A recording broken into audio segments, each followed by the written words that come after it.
السلام علیکم۔ آج ہم ایک بہت ہی خاص نبی کی کہانی میں گہرائی میں اتریں گے۔ ایک ایسی شخصیت جن کا ورثہ علم اور ایمان کی دنیا پر آپ کہہ سکتے ہیں کہ انمٹ ہے۔ وہ صرف ایک پیغمبر ہی نہیں تھے بلکہ ایک موجد اور ایک عظیم رہنما بھی تھے۔ تو یہ سوال ہمیں سیدھا لے جاتا ہے حضرت ادریس علیہ السلام کی طرف، جن کی زندگی واقعی بڑی پراسرار اور متاثر کن ہے۔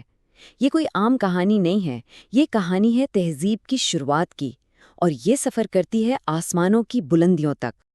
تو چلے شروع کرتے ہیں۔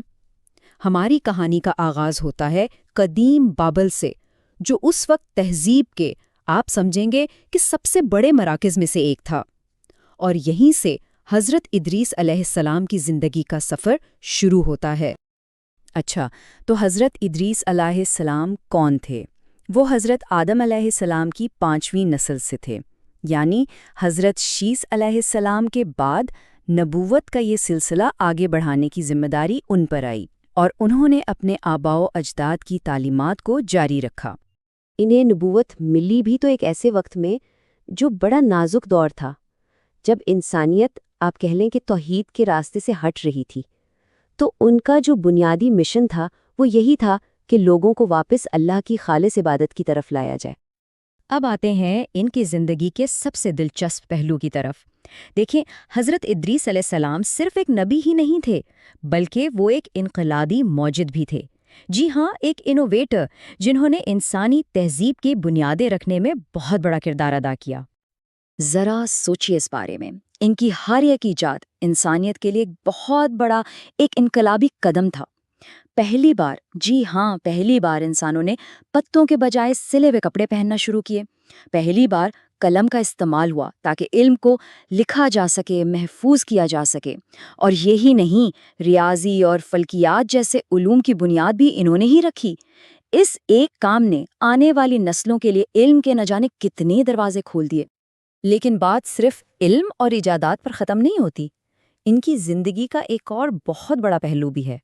ان کی کہانی کی جو اصل کشمکش ہے نا، وہ ایک ایسے معاشرے کی رہنمائی کرنا تھی جو سیدھے راستے سے بھٹک چکا تھا۔ اور یہ کوئی معمولی کشمکش نہیں تھی، یہ ایک بہت گہری اخلاقی اور روحانی جنگ تھی۔ ایک طرف حضرت ادریس کا پیغام تھا اللہ کی خالص عبادت، نماز، روزہ اور خیرات کی روشنی، اور دوسری طرف کیا تھا؟ بت پرستی، آگ کی پوجا اور ہر طرف پھیلے ہوئے گناہوں کی تاریکی، جس نے پورے معاشرے کو اپنی لپیٹ میں لے رکھا تھا۔ لیکن جب لوگوں کی نافرمانی، ان کا انکار حد سے زیادہ بڑھ گیا، تو پھر صرف تبلیغ کافی نہیں رہی۔ اب وقت آ گیا تھا کہ اللہ کے حکم سے ایک فیصلہ کن قدم اٹھایا جائے۔ اور یہ تاریخ کا وہ موڑ تھا جب پہلی بار ایک نبی کی قیادت میں جہاد کا حکم ہوا۔ یہ اللہ کے حکم کے تحت برائی اور بدعنوانی کے خلاف ایک منظم جدوجہد تھی۔ اس کا مقصد صرف ایک تھا، توحید کے اصولوں کا دفاع کرنا۔ اب ہم آتے ہیں ان کی کہانی کے سب سے حیرت انگیز، سب سے پراسرار باب کی طرف۔ ایک ایسا سفر جو زمین پر ختم نہیں ہوا، بلکہ آسمانوں کی بلندیوں تک جا پہنچا۔ تو ہوا یوں کہ ان کے آسمانی سفر کا آغاز ایک فرشتے سے ان کے تعلق کی وجہ سے ہوا۔ وہ فرشتہ ان کا دوست تھا، اور اسی نے انہیں اس غیر معمولی سفر پر اپنے ساتھ چلنے کی دعوت دی۔ اور پھر وہ اس فرشتے کے ساتھ ایک ایسے آسمانی سفر پر روانہ ہوئے جو ہم انسانوں کے تجربے اور تصور سے بہت آگے ہے۔ یہ سفر انہیں سیدھا چوتھے آسمان تک لے گیا، اور وہاں چوتھے آسمان پر ان کی ملاقات ہوئی ملک الموت سے۔ جی ہاں، وہی فرشتہ جو زندگیوں کو ختم کرنے پر مامور ہے۔ یہ ان کے سفر کا سب سے اہم، سب سے فیصلہ کن لمحہ تھا۔ اور قرآن پاک خود اس بات کی گواہی دیتا ہے، اور ہم نے اسے بلند مقام پر اٹھا لیا اللہ کی مرضی سے۔ ان کی روح زمین پر نہیں بلکہ اسی چوتھے آسمان پر قبض کی گئی، اور یہ بات ان کی غیر معمولی مرتبے کی سب سے بڑی دلیل ہے۔ یعنی ان کا دنیا سے جانا کسی بھی عام انسان جیسا نہیں تھا۔ انہیں زمین پر موت کا تجربہ نہیں کرنا پڑا، بلکہ انہیں جسمانی طور پر ایک بہت بلند مقام پر، یعنی جنت میں اٹھا لیا گیا۔ تو سوال یہ پیدا ہوتا ہے کہ اس قدیم کہانی میں آج ہمارے لیے کیا سبق ہے؟ حضرت ادریس علیہ السلام کی میراث آج بھی اتنی اہم کیوں ہے؟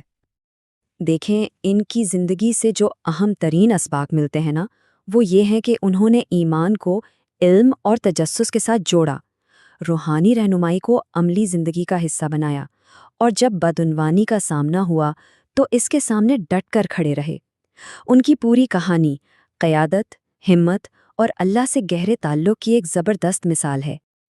اور آخر میں ایک سوال جو ہم سب کو سوچنا چاہیے کہ حضرت ادریس علیہ السلام کی یہ میراث یعنی حکمت، جدت اور ایمان کا یہ امتزاج آج کے اس جدید دنیا میں ہمارے لیے کیا معنی رکھتا ہے اور ہم اس سے کیا سیکھ سکتے ہیں؟